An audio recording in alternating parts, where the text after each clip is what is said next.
Chegamos ao segundo dia do ano de 2026. Como estão os seus projetos? Como estão os seus sonhos? De que maneira você tem visto o propósito de Deus para a sua vida, para esse ano? Com desafios, com lutas, mas com vitórias, porque o Deus que promete, ele cumpre. No capítulo 1, nós terminamos com Faraó, o rei do Egito, determinando que todos os meninos que nascessem fossem lançados no rio Nilo. Afinal de contas, precisava diminuir o povo de Israel, o povo de Deus. O povo estava se tornando forte, o povo estava crescendo muito e não adiantava colocá-los em situação de escravidão ou, ao mesmo tempo, aumentar a opressão sobre eles. Mas quanto mais aumentava a opressão sobre o povo de Deus, mais eles cresciam, mais eles se desenvolviam, eles se tornavam mais fortes. E aí sim, eles estavam incomodando mais e mais. Agora nós chegamos no capítulo 2, onde a ordem, o decreto, a lei de Faraó estava valendo. Todos os meninos lançados no rio para que morram afogados, ou talvez que estejam os seus corpos dilacerados pelos crocodilos do Nilo. Afinal de contas, vamos acabar com os homens do povo de Deus. É uma questão muito interessante, acabar com os homens do povo de Deus. Hoje em dia, o inimigo, a sociedade vem lutando também, só que de forma diferente, tentando destruir a influência do povo de Deus e da família no meio da sociedade que estamos inseridos. Mas o povo de Deus é mais forte do que o mundo e por isso estamos aqui para fazer diferença. Capítulo 2 do livro de Êxodo começa da seguinte forma: um homem e uma mulher da tribo de Levi casaram. A mulher ficou grávida e deu à luz um filho. Ela viu que o menino era muito bonito e então o escondeu durante 3 meses. Esse muito bonito, utilizado aqui no texto de Êxodo, é a mesma referência que está ali em Gênesis capítulo 1, quando Deus via a obra da sua criação e era muito bom, muito bonito, muito lindo. Porque é Deus quem criou. Deus tem um propósito para a sua criação. E aí, a mãe de Moisés, olhando para ele, Joquebede é o nome da mãe de Moisés, viu que ele era muito bonito. Mas tinha muito mais. Deus tinha um propósito para a vida dele. Com 3 meses, Joquebede já não conseguia mais esconder o menino. O menino chorava, o menino fazia barulho, fazia gracinha. Uma criança de 3 anos, normal. E agora chegou um momento. O momento de uma decisão. Confiar em Deus, obedecer ao rei ou assumir as consequências escondendo a criança. Faz-se então um barquinho de junco, um cesto. Protege ele em volta. Coloca Moisés dentro daquele cesto e coloca ele no rio Nilo. Mas no mesmo momento que Moisés é colocado no rio Nilo, a filha de Faraó vai se banhar no rio. Ela vê o cesto, escuta o choro da criança, manda uma das suas escravas ir buscar aquele cesto. Quando ela abre, ela se encanta, não com a beleza do bebê, mas com a beleza de Deus, presente na vida daquela criança, presente na vida daquele bebê. O texto bíblico nos diz que a princesa abriu o cesto e viu o bebê chorando. Ela ficou com muita pena, ela teve compaixão dele e disse: este é um menino israelita. Então, Miriam, a irmã de Moisés, chega correndo ali próximo.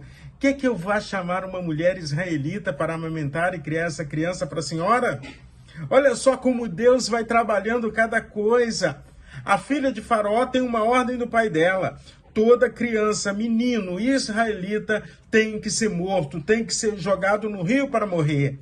Mas ela vai não só proteger a vida de Moisés, porque Moisés ali estava condenado à morte. Ela protege a vida de Moisés e passa a criá-lo como seu filho. O texto bíblico continua dizendo que a mulher criou, Joquebede criou o menino, depois o menino volta para o palácio e quando ele já está grande, e é levado a filha de Faraó, a filha do rei, verso 10, que o adotou como filho, ela pôs o nome dele de Moisés e disse: eu o tirei da água. Um marco, uma experiência, algo marcante no relacionamento daquela criança com aquela mulher. E aí então Moisés passa a ser conhecido como filho da filha de Faraó. É criado no Egito, mas ele já teve a sua educação ainda enquanto criança. E aí nós aprendemos, ensina a criança o caminho que deve andar e até quando envelhecer não se desviará dele. E Moisés não se desviou. Agora, Moisés, já homem feito, conhecido como o filho da filha de Faraó, um príncipe no Egito, ele vê alguém maltratando um dos seus conterrâneos. E aí o que Moisés faz? Moisés vai lá e tenta resolver o problema com as suas próprias mãos. Matou um egípcio. No momento em que ele mata o egípcio, ele enterra, ele acha, pronto, está tudo escondido, ninguém está vendo. Mas não existia rede social naquela época. Imagina se existisse.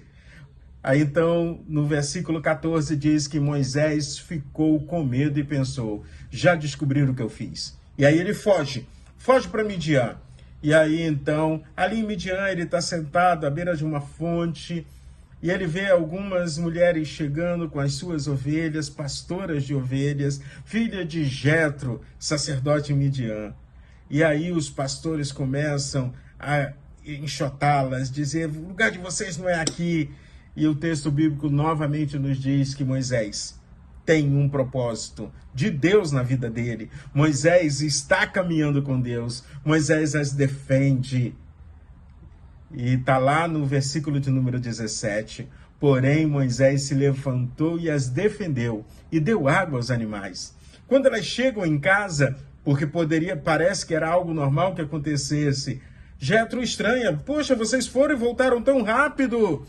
E aí elas contam: um egípcio estava à beira da fonte, viu todo o problema, e aí quando ele viu todo o problema, ele nos defendeu, ele providenciou água para os nossos animais, por isso que foi tão rápido, por isso que nós chegamos aqui. E aí Jetro convida Moisés a morar na sua casa, a jantar com ele, e lhe oferece Zípora como esposa. Moisés e Zípora têm um filho, ao qual ele dá o nome de Gerson, porque ele diz: sou peregrino em terra estrangeira. Ele sabia que o Egito não era o lugar dele, Midian não era o lugar dele é no centro do propósito de Deus, que é a Canaã. Deus está levantando um homem para fazer uma diferença tremenda, não só na vida do seu povo, mas na vida de todo aquele que crê no Deus eterno, no Deus Todo-Poderoso. Deus viu a escravidão dos israelitas e ficou preocupado com eles. É assim que se encerra o capítulo de número 2 do livro do Êxodo. A história continua, porque Deus tem propósitos, Deus cuida de pessoas e Deus abomina qualquer tipo de crueldade com a sua criação. Que Deus abençoe de forma poderosa o seu dia e que possamos confiar nas bênçãos do Senhor, na graça do Senhor, no cuidado do Senhor. Que continuemos caminhando com Deus, porque Deus tem coisas grandiosas a fazer em nós e através de nós nesse novo ano. Então vamos continuar conhecendo de Deus através da sua palavra, e mantendo uma vida de plena intimidade com o Senhor. Que o seu dia seja muito abençoado em Cristo Jesus.